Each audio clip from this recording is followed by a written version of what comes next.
찬송가 505장입니다.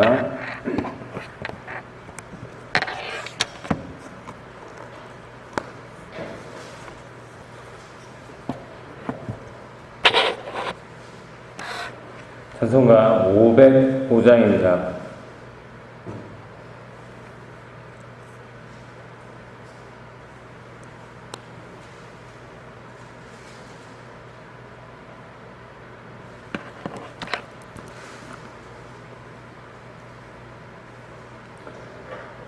온 세상 위하여 나 복음 전하리.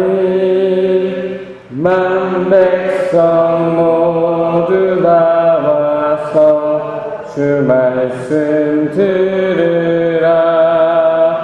죄 중에 빠져서 헤매는 자들아, 주님의 음성 듣고서 너 구원받으라.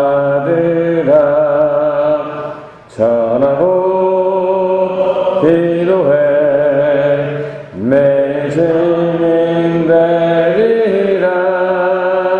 세상 모든 사람 다 듣고 그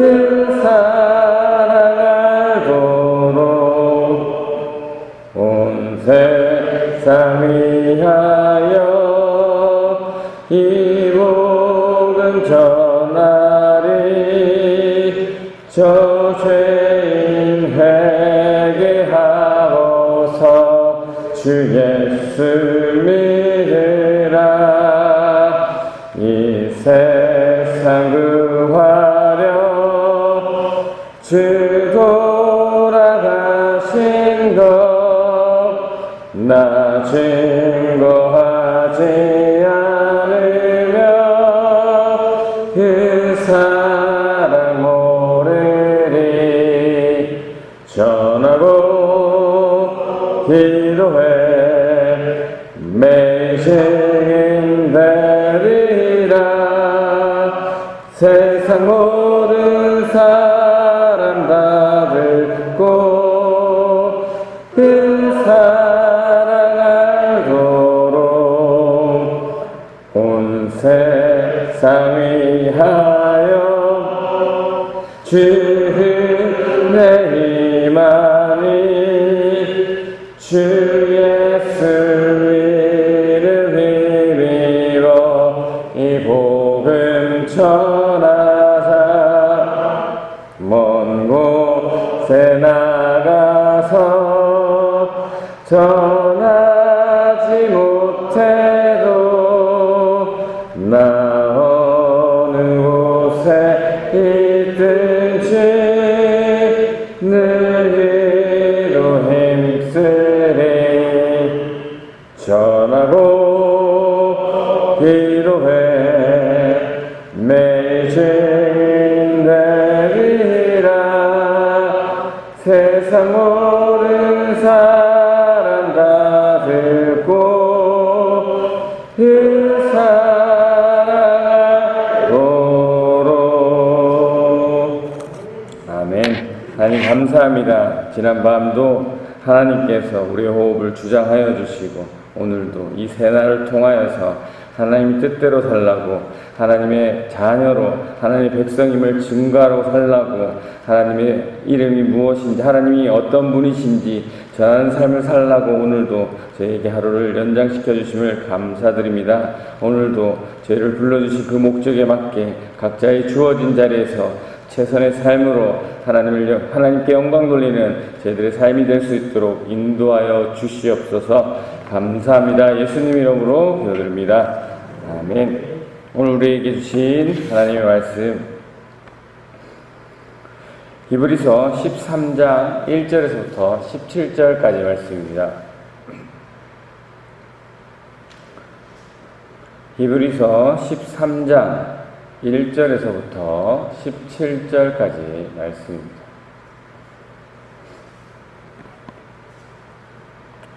제가 말씀을 받겠습니다. 형제 사랑하기를 계속하고 손님 대접하기를 잊지 말라. 이로써 부지 중에 천사들을 대접한 이들이 있었느니라. 너희도 함께 갇힌 것 같이 갇힌 자를 생각하고 너희도 몸을 가졌은즉 학대받은 자를 생각하라. 모든 사람은 결혼을 귀히 여기고 침소를 더럽히지 않게 하라.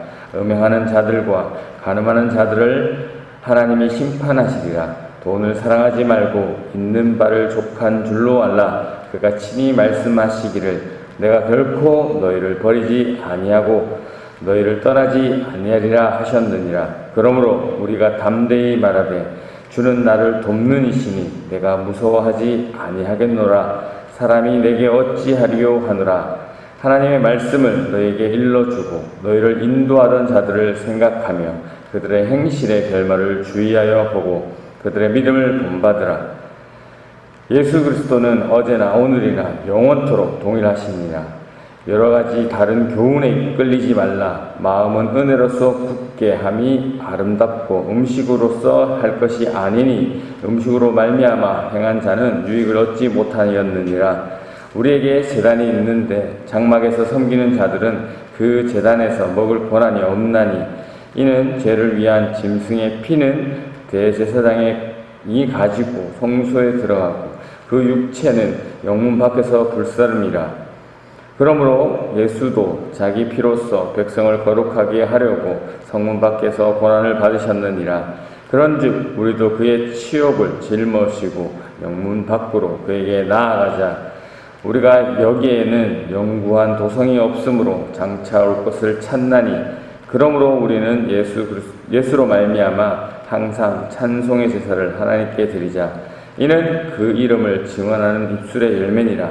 오직 선을 행함과 서로 나누어 주기를 잊지 말라. 하나님은 이 같은 제사를 기뻐하시느니라. 너희를 인도하는 자에게 순종하고 복종하라. 그들은 너희 영혼을 위하여 경성하기를 자신들이 청산할 자인 것 같이 하느니라. 그들로 하여금 즐거움으로 이것을 하게 하고 근심으로 하게 하지 말라. 그렇지 않으면 너희에게 유익이 없느니라. 아멘. 오늘도 주신 본문을 통해서 살아계신 하나님께서 오늘 이 말씀을 또 우리에게 주시는 그 음성을 듣는 또 깨닫는 귀한 은혜 시간 되시기를 바랍니다. 문맥을 보겠습니다. 히브리 저자는 다시 유대교로 돌아가려고 또 율법을 지키는 삶을 통해서 구원을 이르게 하려는 그러한 자들에게 과거 수많은 조상들이 행위로 인함이 아닌 믿음으로 믿음의 증인이었고 예수 그리스도 역시 믿음의 삶을 보여주셨다라고 말하면서 그러니 너희도 낙심하지 말고 예수님을 따라 믿음의 경주를 계속하라라고 격려하였습니다. 이렇게 성도는 하늘의 도성에 시온상에 들어갈 수 있는데 이곳에 들어갈 수 있는 조건은 무엇이냐? 흔들리지 않는 믿음으로 거룩한 삶을 살아내는 자들이 갈 수 있다라고 앞에서 이야기했고 이어서 오늘 본문입니다. 1절 말씀이고요. 형제 사랑하기를 계속하고 방금 앞에 문맥을 말씀드렸듯이 이 성도란 그리스도인이란 또 앞에서 얘기했던 시온 도성의 시온산에 들어갈 수 있는 그 흔들리지 않는 믿음으로 거룩한 삶을 살아내는 자들은 어떤 삶을 살으라고 하고 있습니까? 첫 번째로 히브리서 기자는 형제를 사랑하라 라고 말씀하고 있습니다. 누차 말씀드렸지만 여기서 형제는 1차적으로 예수님을 믿는 사람들을 이야기합니다. 그리고 오늘 본문의 배경으로 봤을 때는 여기서 형제란 이방인 그리스도인을 이야기하는 것입니다. 유대교 출신의 그리스도인 그리고 이방인 그리스도인은 많이 다르죠. 유대교 출신은 제사, 식사, 명절 이런 것들을 다 지키면서 예수님을 믿는 그러한 그들의 하루, 그들의 삶 전체는 하나님과 옛 율법과 연결되어 있는 그러한 삶을 살았던 반면에 이방인 그리스도인은 이러한 삶과 전혀 같지 않는 그러한 모습이죠. 그래서 그러한 모습에 이 유대교 출신의 그리스도인들이 많이 힘들어했을 겁니다. 그래서 다시 유대교로 돌아가려고 하는 이 유대교 그리스도인들에게 히브리 기자는 사랑하라, 형제를 사랑하라 라고 말씀하고 있습니다. 그 사랑 언제까지 하라고 말씀하고 있습니까? 계속 항상 사랑하라고 말씀하고 있습니다. 이어서 우리가 흔들리지 않는 믿음을 가지고 거룩한 삶을 살아가야 하는 자로서 해야 되는 것 또 무엇이 있습니까? 2절에 보니까 손님 대접하기를 잊지 말라라고 하고 있습니다. 이로써 부지 중에 천사들을 대접한 이들이 있었느니라. 네. 여기서 손님 대접한다라는 단어는 낯선 사람에 대한 사랑, 나그네에 대한 사랑이란 뜻을 가지고 있습니다. 낯선 사람을 사랑하는 것을 잊지 말라. 이로써, 여기서 이로써라는 단어는 이것을 통하여, 이것 때문에, 이것과 함께 라는 의미를 가지고 있습니다. 낯선 사람을 사랑하는 것을 통하여 부지 중에 천사들을 대접한 이들이 있었다고 말씀하고 있습니다. 여기서 부지 중, 자신도 모르게 천사들을 대접한 이들이라고 하면 대표적으로 성경에 아브라함이 있죠. 아브라함도 자신에게 오는 그 세 사람이 누군지 모르고 대접했고 그 일로 이삭을 얻는 예언을 받죠. 그렇기 때문에 낯선 사람을 사랑하라 라고 이야기하고 있습니다. 낯선 사람을 대접해라, 또 손님을 섬기라 라고 말씀해 주고 있죠. 또 이 흔들리지 않는 믿음을 가지고 거룩한 도성에 들어갈 사람들이 살아가야 하는 해야 되는 행동 또 무엇이 있습니까? 3절에 보니까 너희도 함께 갇힌 것 같이 갇힌 자를 생각하고 너희도 몸을 가졌은 즉 학대받는 자를 생각하라 라고 말씀하고 있습니다.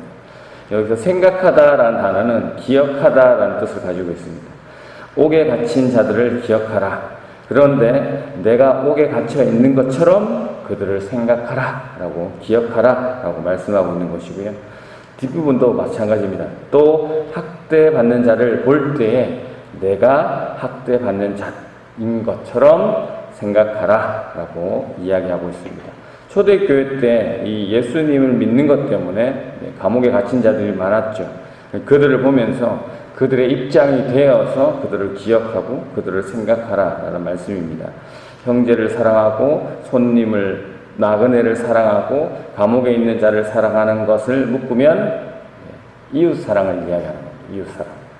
이어서 나오는 4절에서 14절까지는 하나님의 사랑을 이야기하는 내용들인데요. 크게 네 가지를 보면 4절에 보시면 가정을 지키라 라고 말씀하고 있습니다. 아시다시피 가정은 가장 작은 교회이기도 하지만 가장 작은 단위의 하나님의 나라이기도 합니다. 가정을 지키는 것이 하나님을 사랑하는 것이죠. 자, 5절은 어떻습니까? 돈을 사랑하지 말고 있는 바를 족한 줄로 알아. 그가 친히 말씀하시기를 내가 결코 너희를 버리지 아니하고 너희를 떠나지 아니하리라 하셨느니라. 돈보다 하나님을 사랑하라 라는 말씀이죠. 그렇게 하면 하나님께서 언제나 함께 하신다라는 말씀을 해주고 있는 거고요. 6절부터는 이제 나와 함께 하시는 분이 계시니 우리는 담대히 말할 수 있고 무서워하지 않을 수가 있다. 또 7절에 너희 말씀을 가르쳐 준 자를 생각해라. 기억하라. 그들이 어떻게 살았고 어떻게 죽었는지를 기억해보라. 그들의 삶을 통해서 하나님이 함께 하시는 것을 보시지 않았냐. 그들의 믿음을 본받아라. 그리고 8절은 진정한 지도자는 영원토록 변함이 없으신 예수님밖에 없다. 아니면 영원한 앞에 믿음의 조상들은 본보기가 되지만 그들은 죽었다. 죽지 않고 영원한 제사장은 예수님밖에 없다. 이런 식으로 해석할 수 있고요. 이어서 9절부터 14절까지는 이 고난을 피하려고 세상의 것으로 안주하는 이들에게 거기에는 구원이 없다. 너희는 왜 옛 성전의 모습으로 돌아가려고 하느냐? 그러려고 하지 말고 예수님을 따라 성문 밖으로 나가라. 예수님을 따라 고난을 짊어져야지만 하나님의 나라에 갈 수 있다. 즉 이 길 외에는 다른 길이 없다라고 지금 말씀하고 있고요. 그래서 15절입니다. 그러므로 우리는 예수로 말미암아 항상 찬송의 제사를 하나님께 드리자. 이는 그 이름을 증언하는 입술의 열매니라. 여기서 그러므로라는 것은 앞의 내용들의 결론이라는 것이죠. 그래서 15절, 16절, 17절에 오늘 1절에서 14절까지 내용을 결론 짓고 있습니다. 우리는 예수로 말미암아 항상 찬송의 제사를 드려야 하고, 또 16절에는 예수로 말미암아 오직 선을 행하고 서로 나누어 주어야 하고, 17절에 너희를 인도하는 자들에게 순종하고 복종해야 된다라고 말씀하고 있습니다. 오늘 말씀 다시 정리하면서 묵상하겠습니다. 다시 유대교로 돌아가려는 이 유대교 출신 그리스도인에게 저자는 이웃을 사랑하라, 크게, 또 그리고 하나님을 사랑하라 라고 말하면서 결론적으로 항상 하나님께 찬송의 제사를 올려드려라, 항상 선을 행하라, 복음의 지도자들에게 순종과 복종을 하라 라고 말씀하고 있습니다. 왜 항상 하나님을 찬송해야 됩니까? 15절에 나와 있죠. 이 찬송이 나오는 입술이 예수 그리스도의 이름을 증언하는 열매가 되기 때문입니다. 그리스도인들이 드리는 이 찬양의 제사가 옛 언약인 제사장에 의해서 드려진 것이 아니라 오직 예수 그리스도로 말미암아 영원히 드려지는 완전한 제사이기 때문에 옛 제사 때처럼 일시적이고 또 반복적으로 드려야 되는 그냥 부족한 그러한 제사가 아니라 영원히 우리의 입술로 찬양할 수 있는, 열매 맺을 수 있는 그런 제사가 된다라는 것이죠. 그렇습니다. 저와 여러분들은 예수 그리스도에 인해서 항상 우리의 입술로 하나님을 찬양하는 그 제사를 올려드릴 수가 있습니다. 우리의 입술의 고백으로서 그리스도의 완전하심을 드러내는 도구가 되셔야 할 것입니다. 가정에서, 일터에서, 교회에서 예수 그리스도의 죽으심이 영원한 효력이 있음을 증거하는 찬양의 입술, 찬양의 제사를 올려드리는 여러분이 되시기를 바라고요. 또 왜 우리는 항상 선을 행하고 서로 나눠 주어야 합니까? 그 다음 절 16절 나오죠. 하나님이 기뻐하시기 때문입니다. 내가 즐거우려고, 내가 돋보이려고, 또 나의 만족을 위해서, 아니면 또 내가 드러나기 위해서 선을 행하고 나누어 주는 것이 우선순위가 아니죠. 우리가 사역하고 모든 하는 일들, 가정에서, 일터에서, 교회에서 항상 선을 행하고 서로 나누어 주는 이 일을 해야 되는 이유, 하나님께서 기뻐하시기 때문입니다. 옛 언약에서는 구원을 얻기 위한 선을 행함이었다면 지금 예수 그리스도를 통한 이 새 언약에서는 하나님을 기쁘시게 하기 위한 선을 행함이고 나눔이라는 것이죠. 또 이어서 우리가 이 땅에 존재하는 이유, 하나님을 영화롭게 하기 위해서 하나님께 찬양과 영광을 올려드리기 위해서임을 우리가 잊지 말아야 할 것입니다. 마지막으로 왜 지도자들의 말에 순종하고 복종해야 됩니까? 이 지도자들은 나와 있죠. 영혼을 지키는 사람들이고 나중에 이 하나님께 보고 드릴 사람이기 때문에 이들을 근심하게 하면 유익이 될 게 없다라고 말씀하고 있습니다. 히브리 기자가 왜 이런 말을 했냐? 당시 이 글을 읽는 독자들은 배교의 위험성이 있는 사람들이었죠. 그렇기 때문에 현재 자신들이 속한 교회의 지도자들을 존중하지 않고 대적하려는 모습이 있었습니다. 그렇기 때문에 이 히브리 기자가 복음의 지도자들에게 순종하고 복종하라라고 말씀하고 있는 것입니다. 그러므로 이 복음의 지도자들이 근심하며 일을 하지 않도록 즐거운 마음으로 일을 할 수 있도록 우리는 노력해야 된다는 것이죠. 왜 그래야 한다고요? 그들을 힘들게 하는 것이 아무런 유익이, 아무런 도움이 되지 않기 때문입니다. 이 부분을 좀 확장해서 묵상해도 좋을 것 같습니다. 이 가정에서 또 남편을, 또 아내를, 또 부모를, 또 자녀를, 일터에서 동료나 상사나 부하 직원, 또 교회에서 각자의 맡겨진 사역을 감당하는 이 사역자들에게 근심하지 않도록 해야 할 것입니다. 그들을 힘들게 하는 것은, 그들을 고민되게 하는 것은 아무런 유익이 되지 않기 때문입니다.